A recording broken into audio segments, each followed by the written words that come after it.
Hello, everybody. Welcome back to this week's episode of Unmasking with Cindy and Sarah. And this week I'm flying solo with my lovely, I guess, former supervisor, Vanessa. But Mark, I always just kind of lump you in there too. And I think of both of you as my supervisors when I was going through that journey of getting my LPC license. And so I want to back up though and introduce these two lovely folks here that I have on today. Mark Hunley has a passion for working with people to help create purposeful lives. He earned his BA in sociology from Hardin-Simmons University and his master's in counseling from the University of North Texas. Mark has expertise in the field of loss and grief. He works with individuals, families, and corporate bodies to create and implement strategies for powerful living in the aftermath of tragedy, trauma, and loss. He is a founder of the Journey of Hope Grief Support Center in Plano, Texas. Currently, Mark works with clients in private practice and provides supervision for LPC associates. And Mark's lovely wife is joining him, Vanessa Hunley, and she loves working with people who desire to create meaning and purpose in their lives. She earned a Bachelor of Science in Education and a Master's in Education and Secondary Education and Master's in Counseling from the University of North Texas. She has a particular interest in supporting clients as they navigate various life transition challenges.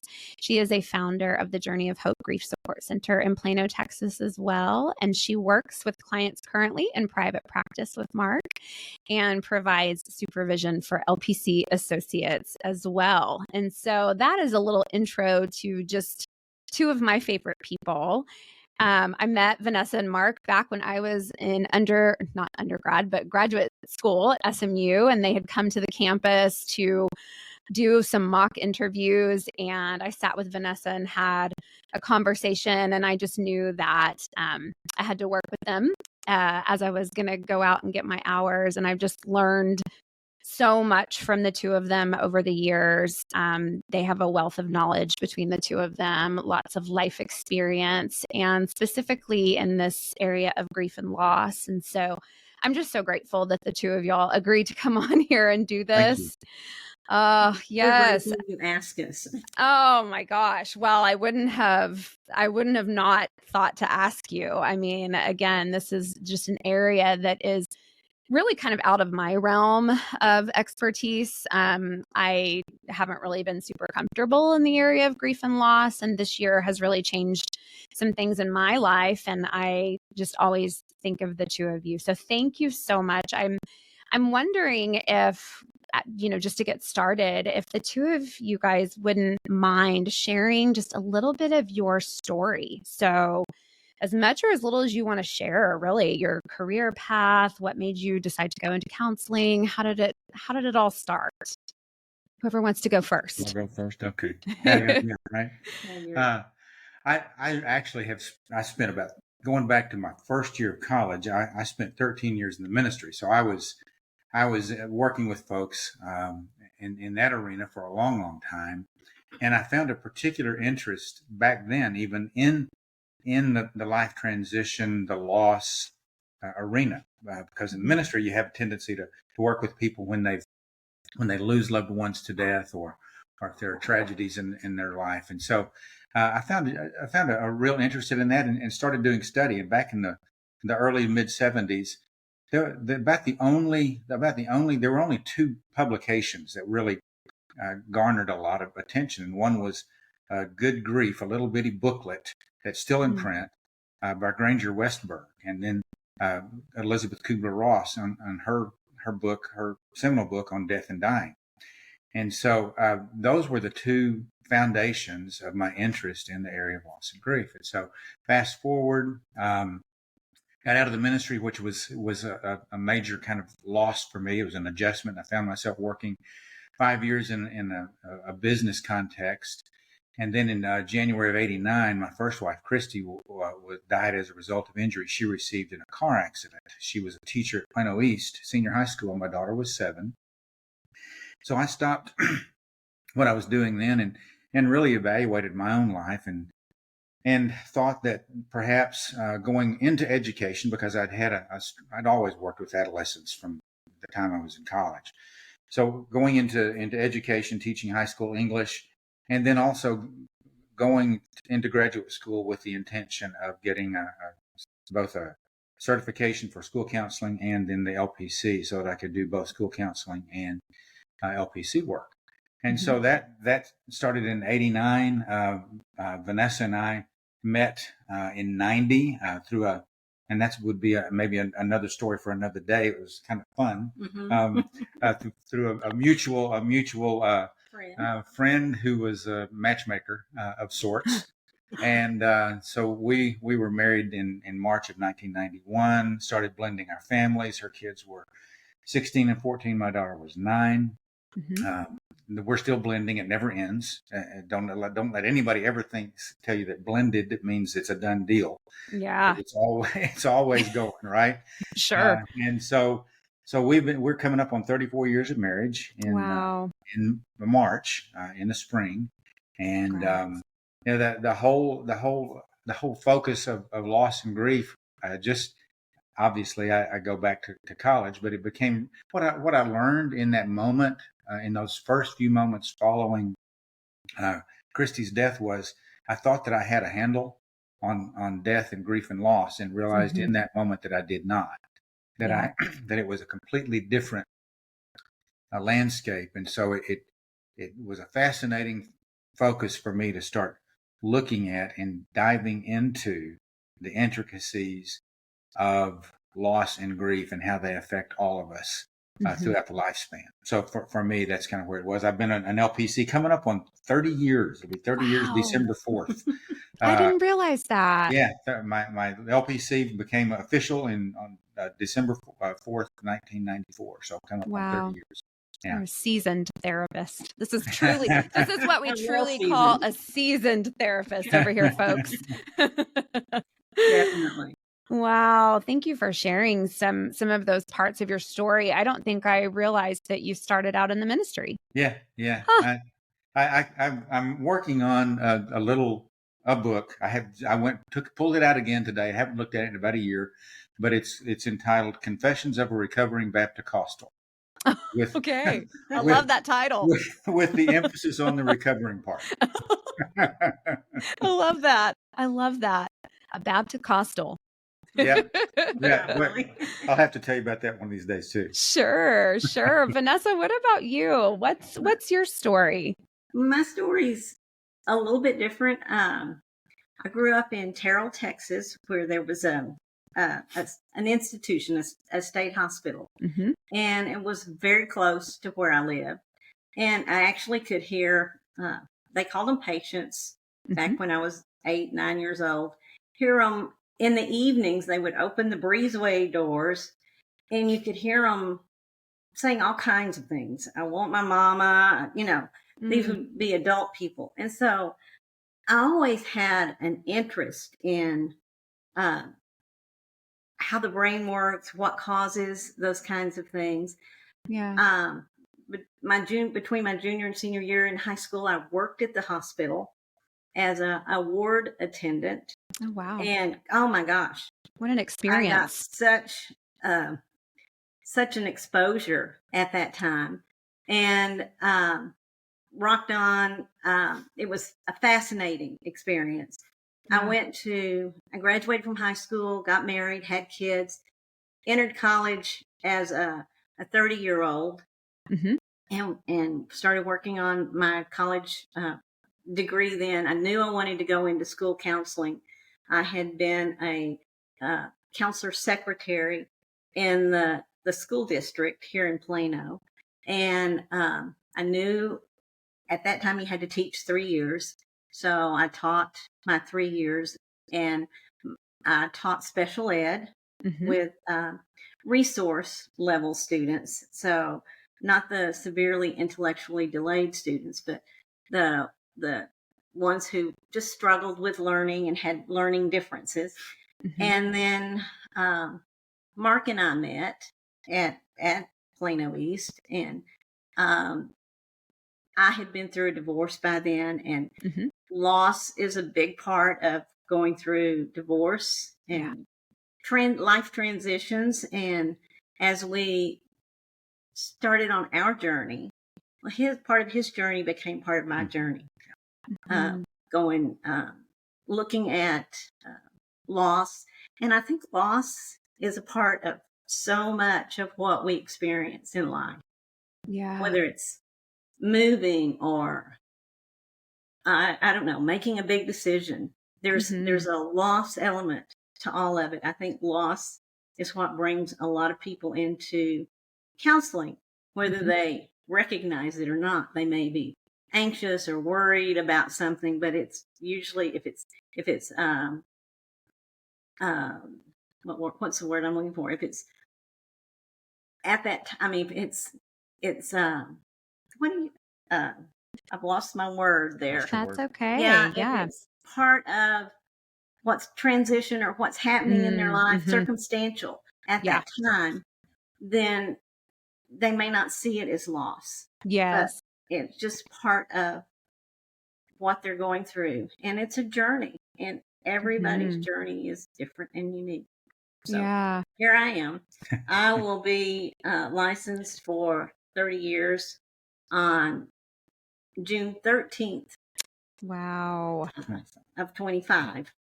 So wow. So 2 seasoned therapists, you guys, in the mix here. I mean, over 60 years of experience. Yeah. Well, what was funny is that we actually finished the program together. We had blended a family. We were starting the blending process.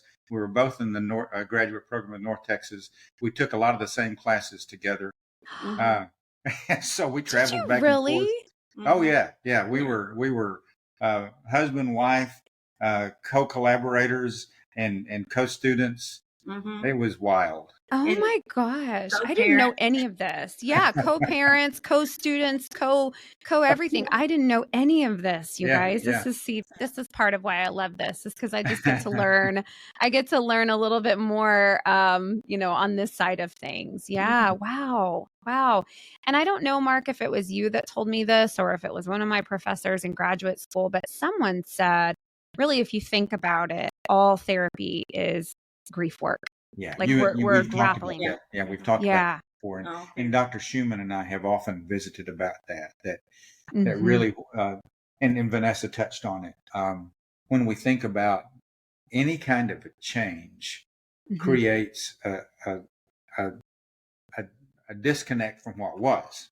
Yes. So if I'm going down the street and I have a car accident, then everything that was connected to that car accident and everything that I'm connected with that car has changed. So I may have to get a new car. I may have a sense of anxiety and frustration when I start driving down the street, and then I may find myself having difficulty at night going to sleep and having nightmares. And so that one event, any one event that alters the landscape of what we experience, has a loss component to it.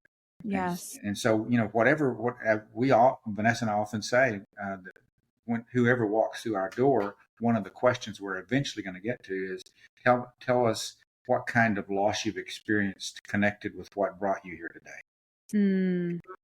Such an important question. Yeah.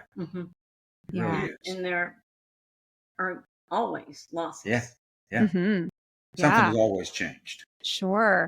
So I'm wondering, now that I'm kind of piecing a timeline together about how you all met and started your counseling journey, what if you could both or one of you talk a little bit about your own personal grief journey and how you came to Journey of Hope, how that became a thing. I want our listeners to learn all about that as well. So can one of you or both of you share a little bit about that? Yeah, I'll go back to, I had always been interested in therapy and counseling, going all the way back to high school. But I remember I contacted a therapist who had been a good friend prior to that therapy connection. And I remember him walking into his office that day, and at the time he had been probably 20 years in the business. Yeah. And I remember him looking at me and saying, Mark, he said, you're the expert on your grief. I'm simply here to help you discover that expertise and find ways to put that into practice as you learn to move forward. And I told him later, I said, I really wanted to leave. I thought, if I'm the expert on my grief, why do I come to you for assistance? But Right. it became very clear what was behind that, because he helped open up the doors internally, emotionally, mentally, physically, spiritually, and relationally, to tap into what I knew about myself and what I knew about healing, instinctively and intuitively. And so that really helped move through that process. It opened the door for me to ask questions and explore and challenge resistance and just be who I needed to be in that whole process. And I think, kind of, you mentioned the journey of hope. One of the things, Vanessa and I were in a class together in '93, so that was kind of my last semester. I was just a tad ahead of her in the course structure. And we had a course together that we had they allowed us, husband and wife, to do a joint project. And our whole project was we had seen on a national news broadcast a report on a place called the Dougie Center in Portland, Oregon, which is the very first children's grief center. And so we became fascinated with that, found out that there was a sister organization in Fort Worth called the Warm Place. And so we decided to make our project what it would mean to put together an organization, a nonprofit organization that dealt with children's grief primarily. So we visited the Warm Place routinely, probably 2 or 3 times, I think, asked a lot of questions, put our project together. And then in '93, in a fledgling way, knowing nothing about what to do, we started to attempt to put something together, and it just crashed and burned. It wasn't it wasn't going to happen, right? And then fast forward to '96, TCA, 2 school counselors in Plano went to the Texas Counseling Association Professional Growth Conference, heard a presentation by the Warm Place, came back and said, gosh, we need one of these in Plano. And then through just a series of conversations and connections, word of mouth. Get in touch with Mark Hunley. He's been wanting to do that. And so suddenly there were 7 of us who started meeting in really January of '97. And we met probably at least monthly, if not weekly, for almost a year and a half, working to put together all of the components from organizational structure to filling out the paperwork for 501c3. In fact, the day that this is how long ago this was, Cindy. We actually, Vanessa and I, got in the car and drove to Austin to deliver the 501c3 papers. Yes. Right? Because no we email. wanted to make sure they got them, right?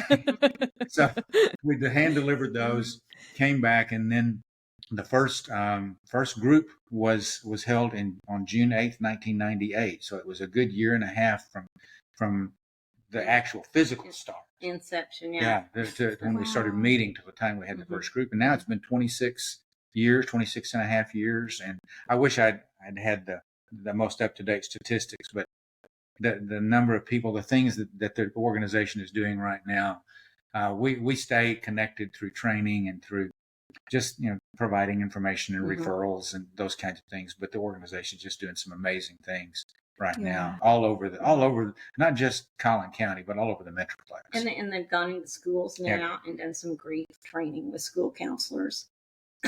Now one of the executive clinical director has worked really hard and put together some professional development for school counselors, and has taken that into how many schools? 23 schools, I believe around so amazing the area. So amazing. Yeah. My experience with Journey of Hope was when I was still in graduate school, and I used that as a place for me to kind of get some clinical experience and get my feet wet a little bit with grief. And from what I knew of it, it's, kind of a once a month dinner where families can come, and it's usually at a church or somewhere, in Frisco. I believe there's a location in Frisco, right? And families get together. they have dinner, but then they break off into these groups, and they have specific groups for children, for parents, but then also even divided by the types of loss Right. as well. So Mhm. parents who've lost a child, or, someone who's lost a spouse would be in a specific group. Is that still how it works today, to your It knowledge? still works that way. Okay. The primary groups right now are in Frisco and Plano, but they're doing some unique attempts to reach out, like the school portion of that. But they're setting up some other partnerships in other parts of Dallas proper, and so it's just I love the creativity of the leadership, the vision of the leadership. Mhm. They continue to find ways to make support accessible to families and to children, because they know because the whole focus, if you think about the journey of hope and the support function of loss and grief, is that it allows for an intervention at a very crucial time in a child's life. So it's an intervention that has a long-term preventive outcome. Because when you get the proper support at crucial times, it can help cushion the moving forward in life, so that there's a preventive factor that helps keep children and families off a path that would be potentially destructive, and put them on a path that's more focused on healing and long-term health and well-being. Sure. So kind of giving them language and a way to Yeah. connect, as opposed to, something that could create further rupture. Right. Okay. Right. Yeah. Very cool. Thank you for explaining that a little bit more You're welcome. thoroughly. And Vanessa, what about you? What can you talk a little, because you had a different kind of loss, right? I mean, we're with divorce, and how has your grief journey been? It is, well, probably it's ongoing, because mending a family never stops. Sure.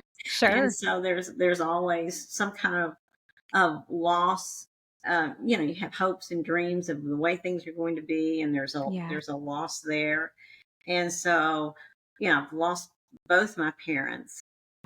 They were ill, and it's a different kind of loss, I think. But it's been a journey that I really have taken it and worked really hard to incorporate it in my life and learn from it, and be able to know it really hurts right now, but I'm going to be better later. Those are the kinds of things that I say to myself as I go through this, and go through life. When you encounter pain, it hurts. It's going to get better.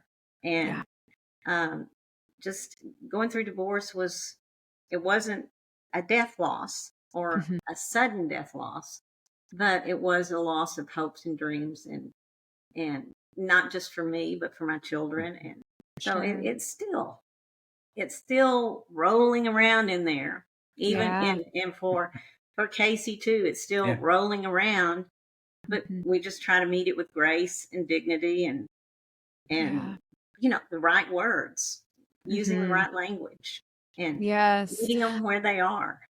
Yeah, and that kind of segues into my next question for the both of you is, when we encounter someone who is newly navigating grief, particularly in the holiday season, which is why we timed this series for now, because, I think when we get to the holidays, we think about rituals, traditions, connectedness. And when someone is newly grieving, what I hear about a lot is some unhelpful stuff. I have clients, friends, myself even, who's experienced the well-meaning encouragement from other people, but I think oftentimes it can leave us feeling a little bit more alone when the other person just doesn't really know what to say, right? And so I guess my question is, how do you guide people who are just in the newness of it all, when they're maybe a little disoriented and trying to find their top from bottom, and everything just gets kind of shuffled? What do you do? Well, I think Vanessa and I both, and I think we incorporate some of the verbiage I'm about to share in our initial session with any client, when we talk about the journey that person is on. Vanessa's mentioned the journey, not just in the journey of hope, but the personal journey that people have when they walk in for counseling. And we say that you're on a personal journey, and for whatever reason, and we dive into the reasons behind seeking therapy, but for whatever reason, you have chosen and selected us to become a part of your journey at this particular point. We're not going to be on the whole journey, but we're here for a part. And we borrow a word from Dr. Alan Wofelt, who is the director of the Center for Loss and Life Transition in Colorado.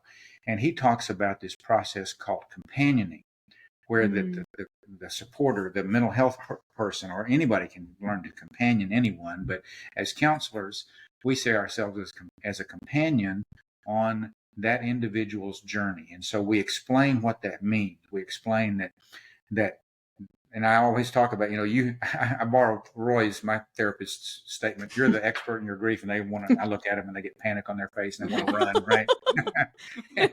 But I explain that to them a little bit. And then I say, the beauty of being a companion is this. So suppose, and I tell clients this all the time, suppose you won the lottery and I was your best friend, and you decided that you and I were going to go to Europe for a month, and you called me and said, look, I want you to take off for a month of work. I'm going to pay your salary. I've got it all worked out with your boss.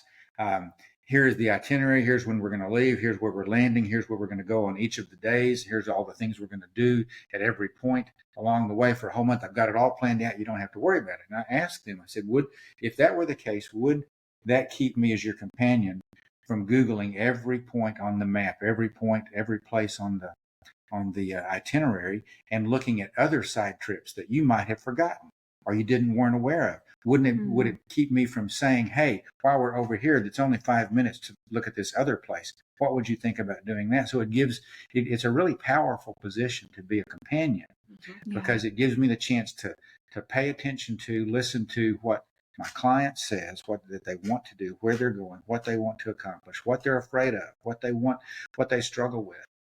And it gives me a chance to ask those questions that need to be asked in ways that invite exploration on the part of that client. And then I always tell my clients, my job is to ask good questions and listen for the answer, and ask more good questions. Because I want to uncover the power and the strength that's within the person who's sitting across from me. Because again, I'm only there for a portion of their journey. I want them to tap into those personal strengths and resiliencies and find ways to put those into play as they move forward. Yeah, I love that. That's a good answer. That's a good answer. Companion. Yeah, good answer. I was just thinking, gosh, how gentle that sounds. Even. Well, it's because loss is scary, and grief is scary, because we honestly, very often we fail to recognize we're in the throes of grief when we're in the throes of grief. And I always ask permission to provide some context and to create some frameworks with my clients. And so one of the things that I do is I talk about the companion part and the journey part, but I also work through some definitions and tell them to be expecting to hear certain words in our future conversations. And one of the things that I explain is that grief in and of itself, we have a tendency in our society, and sometimes in the profession, to interchange the words grieving and mourning as if they're the same thing. But I believe, I have for a long time believed this. Dr. Wofelt also believed this and writes extensively about this. But there's a difference between grief and mourning, and that we have to both grieve and mourn in order to heal. And so the grieving portion is a reactive process. It's kind of like if you've ever smashed, and you probably haven't, maybe you have, smashed your thumb with a hammer. I don't know. Maybe yeah. I've stubbed a toe. I've stubbed a toe pretty bad. So there you go. If you had smashed your thumb, your whole body gets involved, because your thumb goes in your mouth and you jump up and down and you and you say things and believe things. You're sick of your stomach. You're sick of your stomach. Yes. So anytime we lose someone or something of value, and that's where what Vanessa said earlier comes into play. Anything that alters the landscape of what is familiar and common and routine for us is an upset, and it's a loss of direction. It's a loss of purpose. It's a loss of meaning. It's a loss of relationship.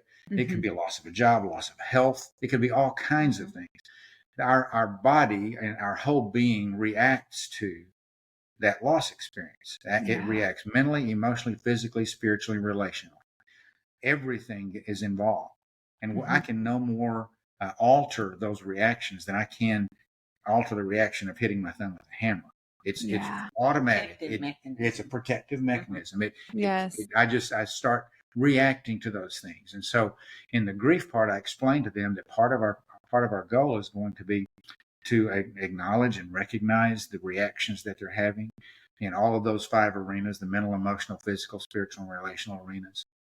Work to embrace those, acknowledge and embrace those experiences, recognize how often they come, how it affects us in our sleep, our eating, and our relationships, our perception of meaning in the world, all of those kinds of things.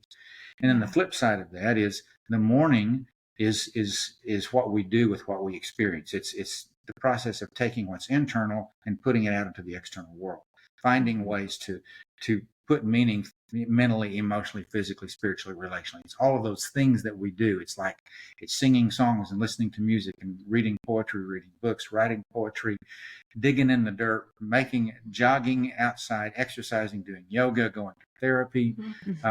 It can be anything in the world that helps us put our thoughts and our feelings and our experiences out into the larger world. And so I explained that to them, that's kind of the double-sided coin of the process of what we're going to do. And then the 2 words that I talk about, our goal is reconciliation. It's not resolve. There's no resolution to grief. There's a process. It's a process of reconciling. It's taking what I have or what I thought I had, and through a process of mourning activities, those activities we talk about, I reconcile myself with what I do have, because what I do have is what I can carry with me into tomorrow and the next day and the next week and the next month, the next years of my life. And that's going to change. Every time I'm looking at the mourning activities that I do, I'm going to be adding insights and perspectives that I didn't have necessarily. And so that's one. So reconciliation. The other word is integration. As I learn to reconcile myself to what is now going on in my life, what I thought I had, now what I have, I can learn to integrate those perspectives, those lessons into the fabric of who I am as an individual, and then begin to live off the interest of those relationships, of those things that I have, and invest in new relationships and new directions. Sure. I'm so grateful that you clarified some of those terms for me and our listeners, because I think that's something that gets brushed over so frequently. And I don't know if it's because our westernized world has a different view on grief and mourning than, let's say, like Eastern world, where lives are celebrated and there's a lot of rituals. And I'm not saying that we don't have those, but I would say as a culture, we are so much more fearful of it. Because we, maybe we aren't as educated, or because we don't talk about it as much, I'm not really sure what the reason is for that, but it's interesting. The grief, the mourning. A lot of it is cultural. It is cultural. Sure. And you had talked about the differences between grief and mourning. And I'm curious if, you can help our listeners, and Vanessa, definitely chime in if you have some thoughts about this too. What could be some common misconceptions around the grieving process or the mourning process even? One of the first 1 or 2 that come to mind is something you often hear is getting over it. Oh, yeah. Common term, right? And it matters not how it really. I've often heard therapists use those terms just because it's part of that cultural vernacular that we have. It is. It's a cultural vernacular. It really is that we can get over something. You'll get over it. It's like taking an Excedrin for your headache, and in about an hour you'll feel better. It doesn't happen that way. You just get over it. You don't go through it. You don't experience it. Right. Yeah. So that Sure. getting over is one of those things. I think one of the best lines I heard from Dr. Wolfelt was, you learn to live with the aftermath of that, Yeah. and because that goes back to that reconciliation, integration words. You learn to Yes. live with it. Another one, I think that another misconception that I often find is that grief is supposed to be linear, sequential, and predictable. Like You know, Kubler-Ross. Not so. Elizabeth Kubler-Ross. Yes. Her work. Well, and you know what was interesting? That was never intended to be the grief model. It was intended to be what happens when a person is told they're terminal, which is it's a different type of loss. That's what but it it's is. a different process that they get. So that kind of process was more predictable than the average grief process. If there had been a way for her to dive into what other nuances were there with those patients, it would have been great. But I mean, I'm glad she did it, because it opened the door for us to explore that. But that's a misconception, I think, that it's supposed to be linear, sequential, predictable, and you get to a place and it's all going to be okay, right? I don't know what okay is. I'm not sure I can define that. And then the other comes kind of from the industry, and I know there are people. This is a debate in the counseling business. That there's a tendency to pathologize what I call normal grief, right? Because I often talk about the arbitrary timeframes that society and culture puts on our grieving. Families do it, churches do it, schools do it, businesses do it. It's just this thing of 6 months and 12 months. And if you're doing something in a year and a half or 2 years, there's something wrong with you, right? And so the counseling industry has had a tendency in recent years to even work to pathologize what might be normal grief for somebody, right? Without going into and diving into the intricacies of that particular experience or set of experiences. Because very often when you have a single loss, you're going to have multiple losses that are ancillary to that single loss. And it may take you 2 years to even get to the death loss that created the ancillary losses that you're struggled with. Sure. For instance, you have a spouse die, and all of a sudden, you have to go. You've never worked. You have to go back. You have to go into the job market. You're suddenly the breadwinner. Your children can't go to private school. You can't live in your home, so you move in with your parents. Your parents are ill, and they need care and sustenance as well. And so you think about all of the ancillary losses that can come from a single death loss, and very often it can be a long time before you really get a chance to focus on, with proper support, that death loss and what it has meant to you. You're dealing with all the other things that are going on. So that's so to true. pathologize loss and grief, I think is kind of stinky. It is kind of stinky. It just is. I just want to say and Vanessa had mentioned it, every person is on their own journey.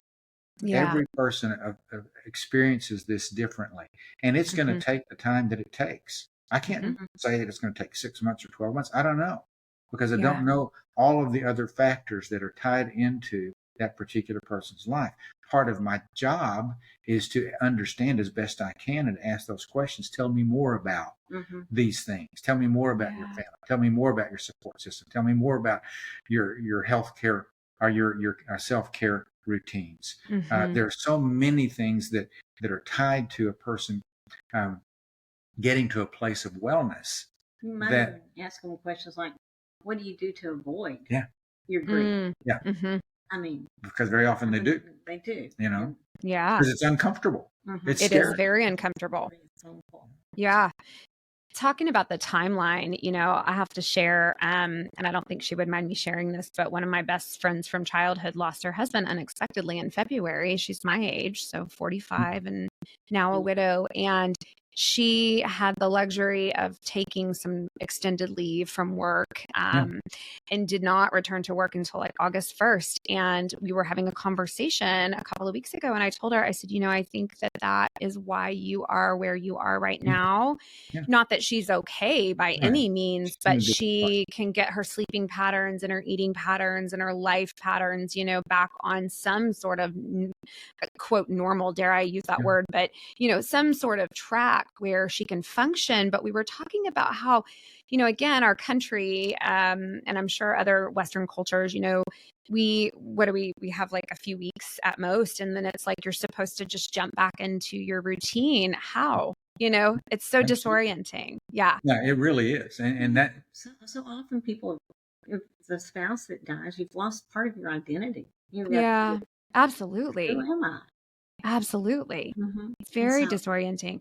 So as far as the holidays go and the early stages of grief, I mean, what would you tell someone who's just really kind of not sure where to start? Well, first of all, I would say take a big deep breath and relax. Yeah.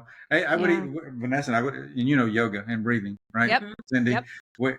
I would teach some somatic stretches and exercises they can do to help relieve tension and say, get ready. Things can be difficult, and so let's get some things that you can do to kind of manage some of your thoughts and your feelings and your anxiety by giving them some tips and routines to do some of those things, right? Yeah. But the big thing is well, there's I've got a little. You asked, I got a little list, right? First of all, we suggest to plan ahead a little bit, kind of think ahead. What do you usually do? Who's going to be around? What kinds of invitations have I received? What kinds of expectations might be there? And can I do all of those things? If I can't, what can I do?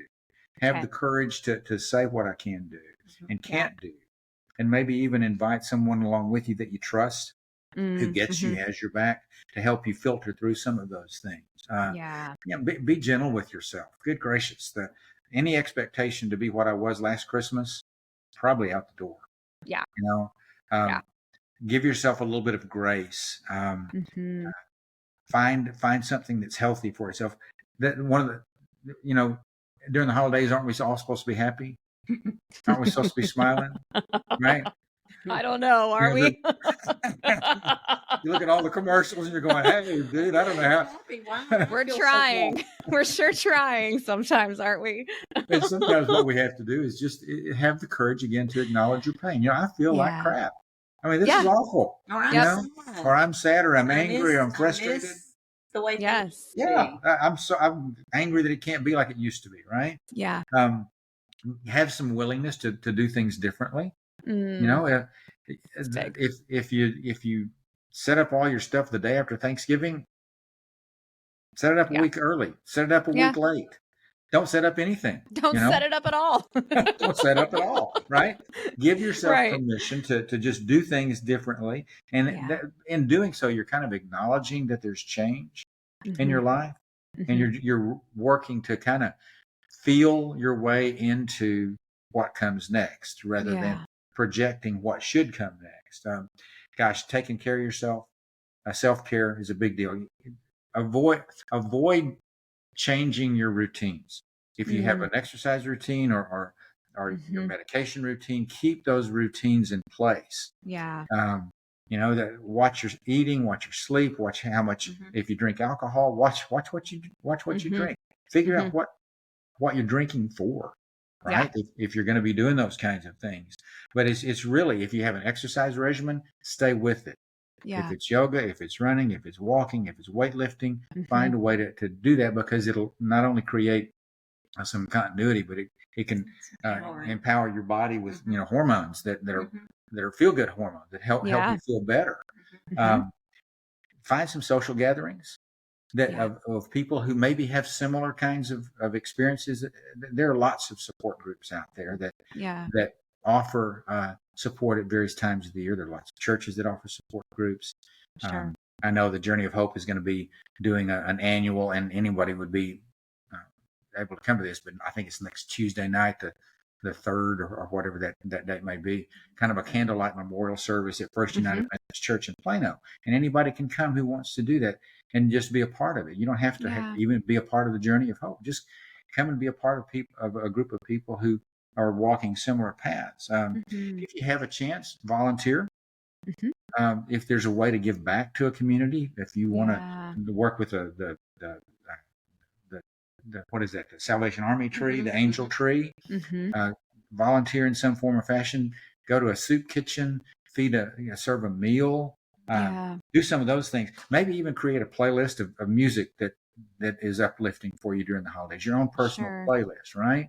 And then sometimes journaling. I know that the journaling gets a lot of attention, but writing about your deepest thoughts and feelings in a private, personal way can really be helpful. But more than anything, slow down, take stock of who you are and who's around you, what expectations are there. Find someone that you can have in your corner who can help you say yes and no to various requests and various, maybe even demands. Just be easy on yourself and know that it's going to be hard. It will just be hard. It really, really will. Particularly with a death loss. And so often people move through almost in a zombie-like, robot-like manner that first year, and it's the second year that winds up being a surprise.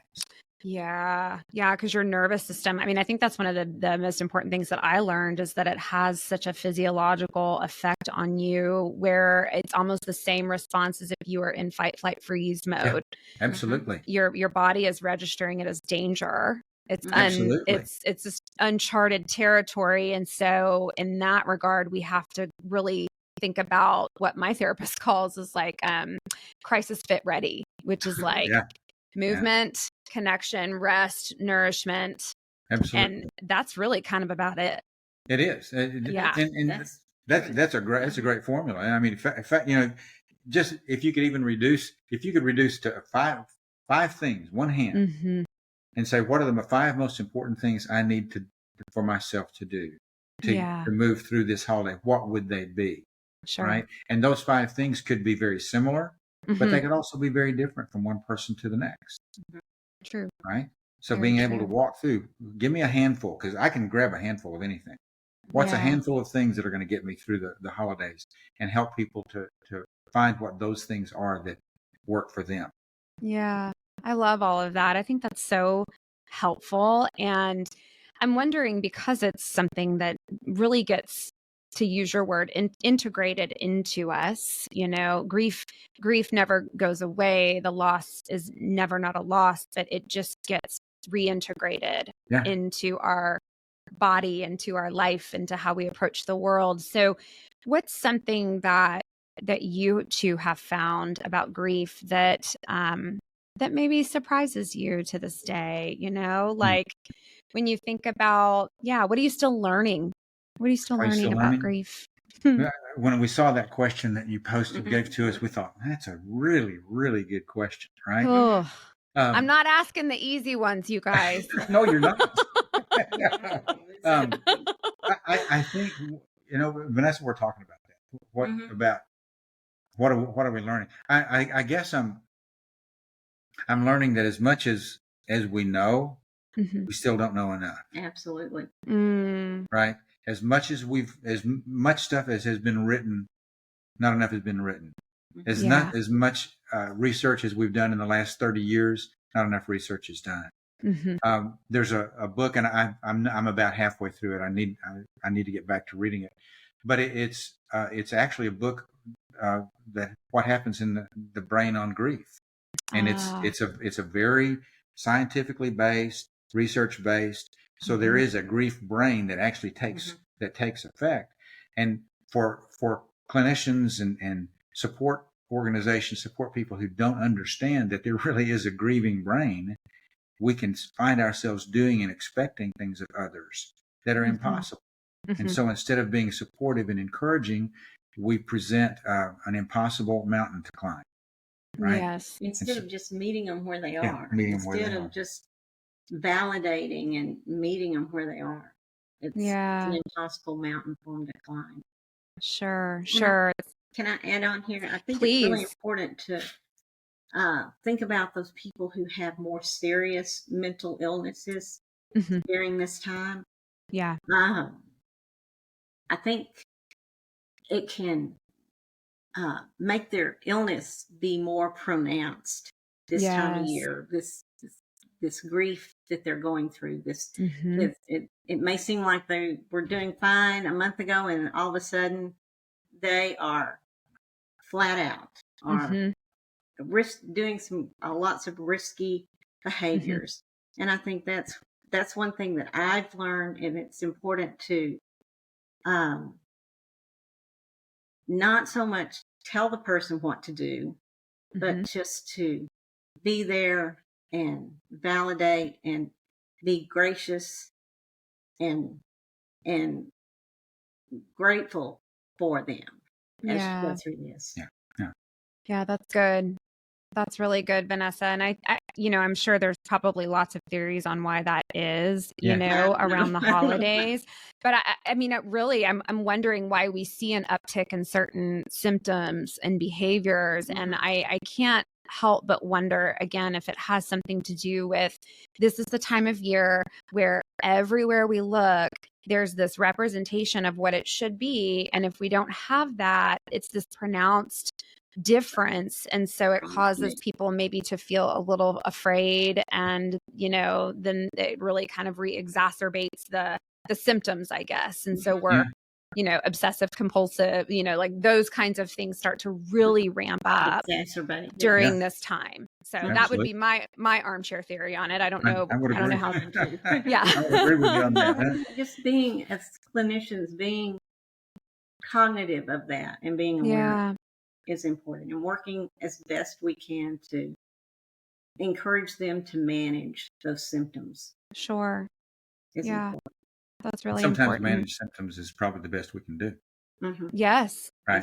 And find ways to move through that in the best way possible. And I think one of the things too that I'm learning, relearning, having reiterated, is just the strong need for a good, solid social connection of a network.